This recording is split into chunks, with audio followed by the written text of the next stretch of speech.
Now then, would you mind telling me what it is you think you're doing? I think it might be some kind of serialized season type deal where he gathers everybody in the parlor. Have you lost your mind?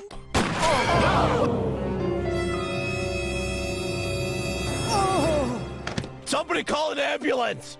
I'm sorry. God damn it! Drop the goddamn... serialized season. Okay.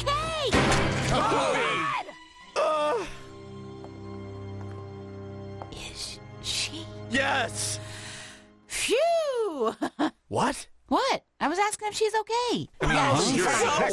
Okay, so Archer 99 just finished up, and it was meh? And I say meh, not because it was bad. I did enjoy a lot of it, but I don't feel like the season was very emblematic of what I've come to love Archer for. Archer feels like the television equivalent of Chris Pratt, you know? You're not entirely garbage, but you've definitely changed, and I liked you better in 2011. My point is that these newer seasons of Archer felt relatively immemorable. That being said, I'm not here to just be negative, right? It's just not helpful. It's like giving Kelly Clarkson her own talk show. That is real. That is not a joke. And before I start, Adam Reed is one of the most talented and unique writers out there. Not to mention, Archer is 10 years old, and as lame as I think it is now, the show holds an impressive track record of quality. So instead of me sitting here and saying, you know, a thing bad, this video is gonna be more of a, I believe this can be better, and this is what I think it needs. Also, to further put my money where my mouth is, I have written my own script. Now why would I spend so much time doing this? Maybe it's because I'm the best writer ever.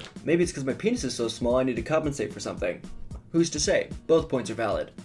So, we're gonna break this video down into 3 parts. How did we get here? What's going on now? And where do we go from here? And of course, going forward, spoilers for all of Archer, and also spoilers for Shrek 2. It has nothing to do with what we're talking about, but I'm an idiot that loves the movie, so you never know when I'm gonna bring it up. Okay, let's start with the question I ask myself every morning as I wake up alone next to my cat. How did we get here? Archer was created in 2009 by Adam Reed and originally pitched as an idea between Arrested Development and James Bond. Although the show masks itself as an action-packed spy comedy, what makes it truly unique is how it subverts expectations from the spy genre. In the very first episode, we see Archer face off with expense reports, HR meetings, and a failed office romance. On top of that, the show's pacing is incredible. Each transition to the next scene carries the same emotional tone as the last. This allows the stakes to continuously rise naturally between the A and B story, and it keeps the jokes rolling at lightning speed. What is your problem? You! And plus, I have a boyfriend. Oh, right. How could I forget Mr. Kling? Cyril, come on, let go! It is such a genius way to frame a genius way to frame an episode. It makes me uncomfortable. Anyway, the show generally follows this episodic pattern for the first 4 seasons. Then, in 2013, Reed and the creative team behind Archer decided to distance themselves from the past formula, partly because they wanted to keep things fresh, and also because they didn't want to associate their show with a brand that's synonymous with terrorism, which, personally, I think is a little dumb. I mean, who wouldn't want to wear this shirt outside? So, in 2013, loosely based on Miami Vice, they created Archer Vice. In short, this creates 2 types of distinct Archer seasons: serialized and episodic. So now we have an idea of how we got here. And, as my therapist likes to say, wow, there's a lot going on. Let's see what we can do to figure out what's wrong with this. So from a structural standpoint, I don't really like the way the new seasons have been framed. I think they take the creative juggling act and just boil it down to a linear series of phrasing jokes. And the usual A and B story of the contrasting spy and office life is replaced by the cast all working together for one goal. For example, episode 3 of Archer Vice. The climax of the episode is Archer bargaining with the Yakuza to prevent them from killing Pam. They want Pam dead because she stole from them. Pam stole from them because she used counterfeit money to pay for drugs. In order to get Pam, the Yakuza start shooting at the penthouse the characters are staying in. They knew to shoot inside the penthouse because Pam told them where to find her. Pam told them where to find her because she was hooking up with members of the Yakuza. Meanwhile, Cheryl takes a break from being a country star and Ray gets drunk and pisses himself. Okay. So I'm not saying all of Archer ever has been or needs to be relatable. but I at least want to be on board with the motives of thinking. Plus, nothing in this episode has anything to do with selling cocaine for profit, which is what this entire season is about. And none of it helps develop characters in a new light, and that's pretty consistent throughout the season. So the justification for putting these characters in the scenarios feels a little half-assed, but Archer has always had really amazing characters to lean on. So what kind of character development do we have for Archer in these new seasons? Because you just assume everything's gonna work out for you. It almost always does. Lana, I've never had a death wish. It's just that I don't believe that I personally even can die. Because this is me we're talking about. Wildly reassuring. Trust me on this. I have mastered the art of blind luck. I might be immortal. I am immortal! This is my absolute favorite example of the worst character development I can possibly think of. So I could accept this if there was a pattern of regression with Archer, but in the new seasons, nothing drives his actions other than a consistent and predictable selfishness. Plus, this mindset is uncharacteristic and sometimes canonically false, because Archer has established that he's afraid of death in the past. What are your 3 biggest fears? Brain aneurysm. What?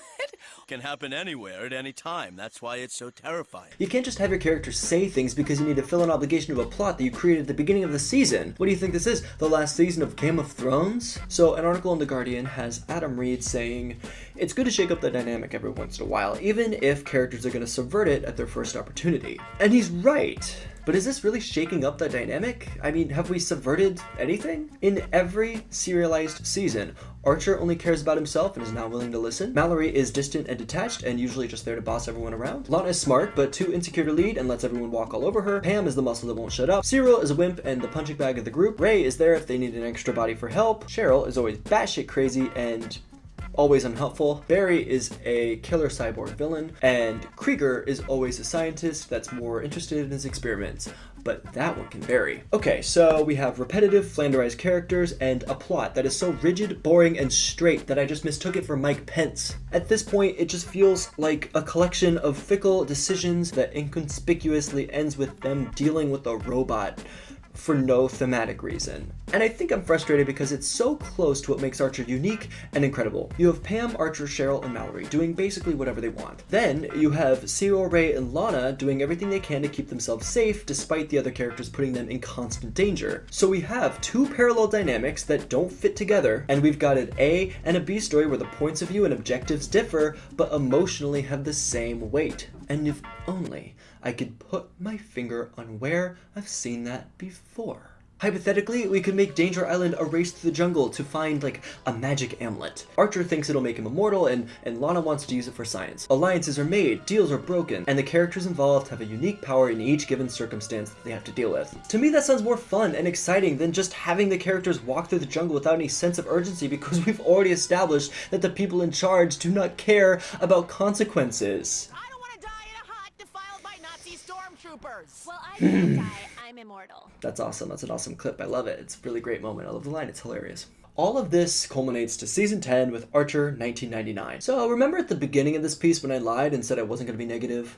Here's the thing. For all my complaints and discrepancies, at no point when I was rewatching this entire series did I not have a good time. That's because the jokes have been funnier than ever. It just goes to show, you don't need proper character development to make someone laugh. I watch this Vine every morning because it gives me life, not because I care about the genesis of why it was created. There's a joke about a Death Star in season 10 that is so funny, I spilled coffee all over myself.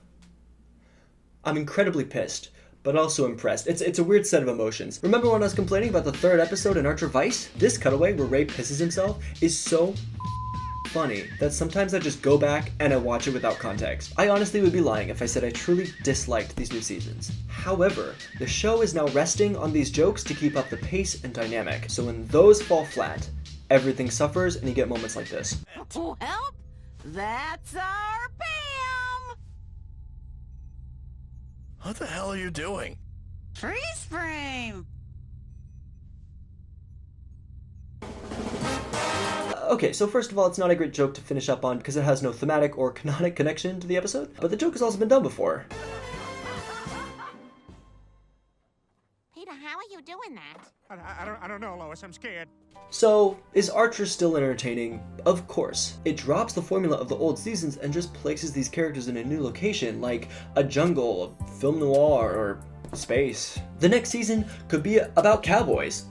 Who cares? It doesn't change anything. Which brings me to my last point.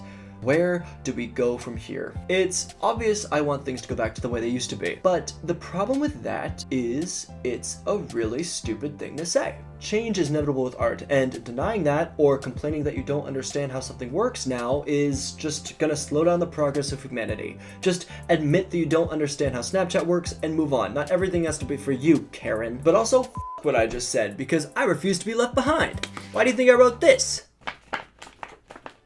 So with this script, I wanted to fuse the aspects of seasons we have now. I wanted to keep the spy and office life as a parallel, but I also wanted to make sure everyone was working together while still keeping that quick pace. So without giving too much away, I loosely based this thing on Mission Impossible. After having their identity stolen from Conway Stern, who's returning for a third time, Pam, Cyril, Cheryl, and Ray have to navigate through a mundane office in order to help them save the day.